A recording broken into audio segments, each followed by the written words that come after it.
ನಮಃ. ಸಮಸ್ತ ವಿಜಯ ಕರ್ನಾಟಕ ವೀಕ್ಷಕರಿಗೆ ನಾನು ನಿಮ್ಮ ಬಾಲಸುಬ್ರಹ್ಮಣ್ಯಂ ಮಾಡುವ ಅನಂತ ನಮಸ್ಕಾರಗಳು. ಸ್ನೇಹಿತರೆ, ಶುಭ ಸೋಮವಾರ.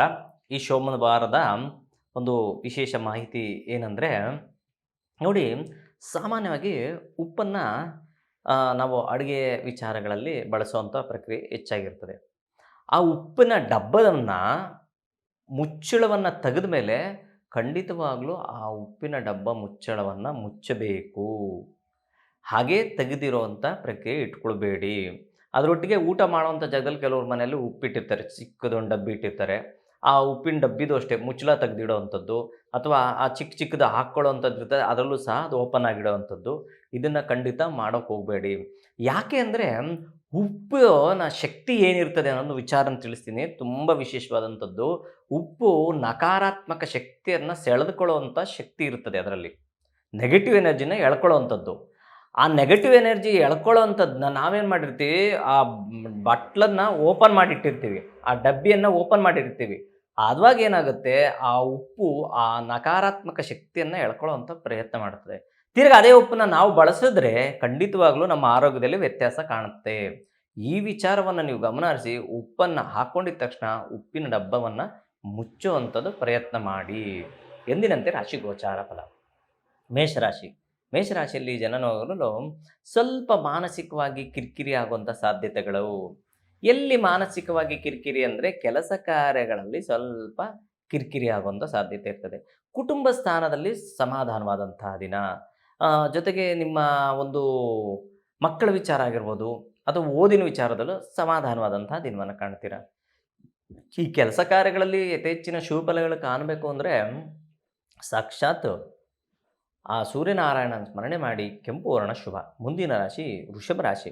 ವೃಷಭ ರಾಶಿಯಲ್ಲಿ ಜನನವರು ಉತ್ತರೋತ್ತರ ಅಭಿವೃದ್ಧಿ ಕಾಣುವಂಥದ್ದು. ಆದರೆ ಸಪ್ತಮ ಸ್ಥಾನದಲ್ಲಿ ಚಂದ್ರ ಸಂಚಾರ ಮಾಡ್ತಾ ಇರಬೇಕಾದ್ರೆ ಸ್ವಲ್ಪ ವ್ಯವಹಾರ ಸ್ಥಳಗಳಲ್ಲಿ ಯೋಚಿಸಿ ಮಾತನಾಡಿ, ಇಲ್ಲವಾದರೆ ಮಾತಿನಿಂದ ಸ್ವಲ್ಪ ಕಿರಿಕಿರಿ ಆಗುವಂಥದ್ದು. ಕುಟುಂಬದಲ್ಲಿ ಸಮಾಧಾನ. ಇನ್ನು ಮಾನಸಿಕ ವಿಚಾರದಲ್ಲೂ ಸಹ ಸಮಾಧಾನವನ್ನು ಕಾಣ್ತೀರ. ನೀವು ಲಕ್ಷ್ಮೀ ನಾರಸಿಂಹನ ಸ್ಮರಣೆ ಮಾಡಿ. ಕೇಸರಿ ವರ್ಣ ಶುಭ. ಮುಂದಿನ ರಾಶಿ ಮಿಥುನ ರಾಶಿ. ಮಿಥುನ ರಾಶಿಯಲ್ಲಿ ಜನರು ಆರೋಗ್ಯದಲ್ಲಿ ಏರಿಳಿತವನ್ನು ಕಾಣುವಂಥದ್ದು. ಏನೋ ಒಂದು ರೀತಿಯಾದಂತಹ ಅಸಮಾಧಾನ ಮಧ್ಯಾಹ್ನದ ತನಕ ಇರುತ್ತದೆ. ತದನಂತರ ಖಂಡಿತ ಶುಭಫಲಗಳನ್ನು ಕಾಣ್ತೀರಾ. ನೀವು ಮಾಡಬೇಕಾಗಿರುವಂತಹ ಪರಿಹಾರ ಅಂದರೆ ಕಾಲಭೈರವನ ಸ್ಮರಣೆ.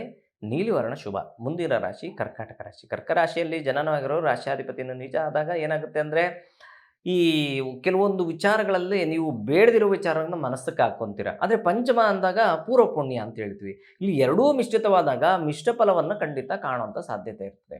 ಈ ಕಾರಣದಿಂದ ಜೊತೆಗೆ ಸ್ವಲ್ಪ ದೃಷ್ಟಿದೋಷಗಳು ಸಹ ಹೆಚ್ಚಾಗುವಂಥ ಸಾಧ್ಯತೆ ಇರ್ತದೆ. ಏನು ಮಾಡಿದ್ರೆ ಒಳ್ಳೆಯದು? ನೀವು ಹನುಮಂತನ ಸ್ಮರಣೆ ಮಾಡಿ. ಕೆಂಪು ವರ್ಣ ಶುಭ. ಮುಂದಿನ ರಾಶಿ ಸಿಂಹರಾಶಿ. ಸಿಂಹರಾಶಿಯಲ್ಲಿ ಜನನವರವರಿಗೆ ಉತ್ತರೋತ್ತರ ಅಭಿವೃದ್ಧಿ ಕಾಣುವಂಥದ್ದು.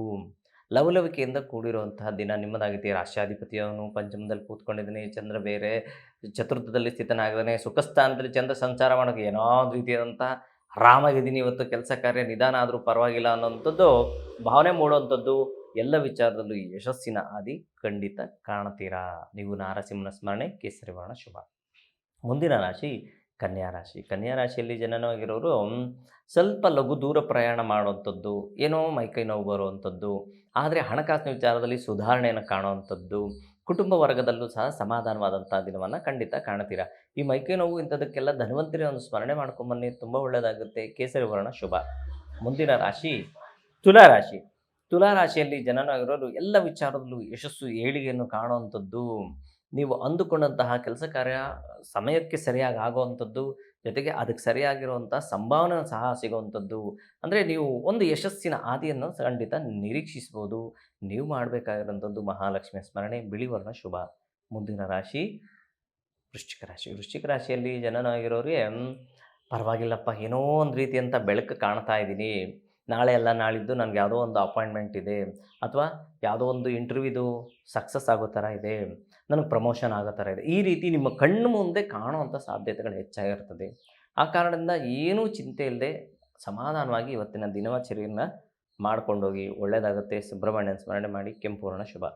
ಮುಂದಿನ ರಾಶಿ ಧನುಸು ರಾಶಿ. ಧನುರಾಶಿಯಲ್ಲಿ ಜನನವಿರೋರು ಹಣಕಾಸಿನ ವಿಚಾರದಲ್ಲಿ ಸ್ವಲ್ಪ ಗಮನ ಹರಿಸಬೇಕು. ಸುಮ್ಮನೆ ಖರ್ಚು ದುಂದು ವೆಚ್ಚ ಮಾಡೋಕ್ಕೆ ಹೋಗ್ಬೇಡಿ. ಬೇಡದಿರೋ ವಿಚಾರಕ್ಕೆ ಯಾರೋ ಕೇಳಿದ್ರು ಅವ್ರ ಕಷ್ಟಕ್ಕೆ ನೀವು ಸಪೋರ್ಟ್ ಮಾಡೋಂಥದ್ದು ಇಂಥದ್ದು ಬೇಡ.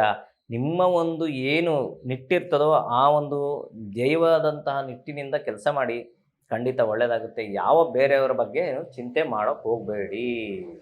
ನೀವು ಮಾಡಬೇಕಾಗಿರುವಂಥದ್ದು ಸುಬ್ರಹ್ಮಣ್ಯನ ಸ್ಮರಣೆ, ಕೆಂಪು ವರ್ಣ ಶುಭ. ಮುಂದಿನ ರಾಶಿ ಮಕರ ರಾಶಿ. ಮಕರ ರಾಶಿಯಲ್ಲಿ ಜನನವರು ಒಳ್ಳೆಯ ಉತ್ತರೋತ್ತರ ಅಭಿವೃದ್ಧಿ ಕಾಣುವಂಥದ್ದು, ಕೆಲಸ ಕಾರ್ಯಗಳಲ್ಲಿ ಯಶಸ್ಸಿನ ಹಾದಿಯನ್ನು ಹುಡ್ಕೊಂಡು ನೀವೇ ಒಂದು ನಿಮ್ಮ ಜೀವನವನ್ನು ರೂಪಿಸ್ಕೊಳ್ಳುವಂಥ ದಿನ. ಅಂದರೆ ಇವತ್ತೇನಾದರೂ ಮಾಡಬೇಕು, ಈ ಒಂದು ಕೆಲಸ ಕಾರ್ಯಗಳಲ್ಲಿ ನಾನು ಒಂದು ಯಶಸ್ಸಿನ ಹಾದಿ ಕಾಣಬೇಕು ಅನ್ನೋ ಒಂದು ಭಾವನೆಗಳು ಮೂಡುವಂಥದ್ದು. ಜೊತೆಗೆ ಸಂಬಂಧಿಕರಿಂದ ಒಂದು ಒಳ್ಳೆಯ, ಅಂದರೆ ದೊಡ್ಡಪ್ಪ ಚಿಕ್ಕಪ್ಪ ಅಂತ ಹೇಳ್ತಿರಲ್ಲ, ಅಂಥವರಿಂದ ಒಂದು ಒಳ್ಳೆಯ ಒಂದು ನಿಮಗೆ ಕೆಲಸ ಕಾರ್ಯಗಳಲ್ಲಿ ಸಾಧನೆಯನ್ನು ಕಾಣುವಂಥ ಸಾಧ್ಯತೆಗಳು ಸಹ ಇರ್ತದೆ. ಒಟ್ಟಿನಲ್ಲಿ ರಿಲೇಷನ್ನಿಂದ ನಿಮ್ಗೆ ಒಳ್ಳೆಯ ಸಾಧನೆಯನ್ನು ಸಿಗುವಂಥ ಸಾಧ್ಯತೆ ಇರ್ತದೆ. ನೀವು ಮಾಡಬೇಕಾಗಿರುವಂಥದ್ದು ಲಕ್ಷ್ಮೀನಾರಾಯಣನ ಸ್ಮರಣೆ, ಕೆಂಪು ವರ್ಣ ಶುಭ. ಮುಂದಿನ ರಾಶಿ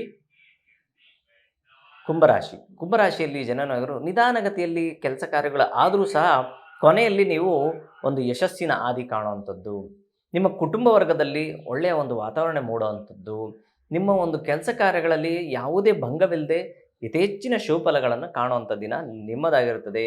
ನೀವು ಮಾಡಬೇಕಾಗಿರುವಂಥದ್ದು ವಿನಾಯಕನ ಸ್ಮರಣೆ, ಹಸಿರು ವರ್ಣ ಶುಭ. ಮುಂದಿನ ರಾಶಿ ಮೀನರಾಶಿ. ಮೀನರಾಶಿಯಲ್ಲಿ ಜನನವರು ಉತ್ತರೋತ್ತರ ಅಭಿವೃದ್ಧಿ, ಎಲ್ಲ ವಿಚಾರದಲ್ಲೂ ಯಶಸ್ಸು, ಕೆಲಸಗಳಲ್ಲಿ ಏನೋ ಗೊತ್ತಿಲ್ಲ ಹೊಸ ಒಂದು ಕೆಲಸಕ್ಕೆ ಅಪ್ಲಿಕೇಶನ್ ಹಾಕಬೇಕು ಅಥವಾ ಹೊಸದು ಏನಾದರೂ ಒಂದು ಮಾಡಬೇಕು, ಬಿಸ್ನೆಸ್ ಮಾಡಬೇಕು, ಈ ರೀತಿಯಾದಂಥ ಒಂದು ಹೊಸ ವಿಚಾರದಲ್ಲಿ ನೀವು ಯಶಸ್ಸನ್ನು ಕಾಣುವಂಥ ಸಾಧ್ಯತೆಗಳು ಹೆಚ್ಚಾಗಿರ್ತದೆ. ನೀವು ಗುರುಗಳ ಸ್ಮರಣೆ ಮಾಡಿ, ತುಂಬ ಒಳ್ಳೆಯದಾಗುತ್ತೆ.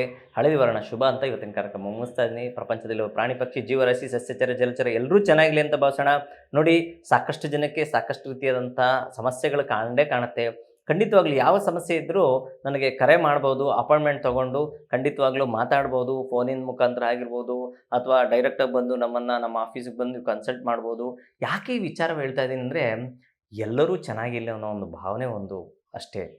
ಎಲ್ಲರಿಗೂ ನಮಸ್ಕಾರ.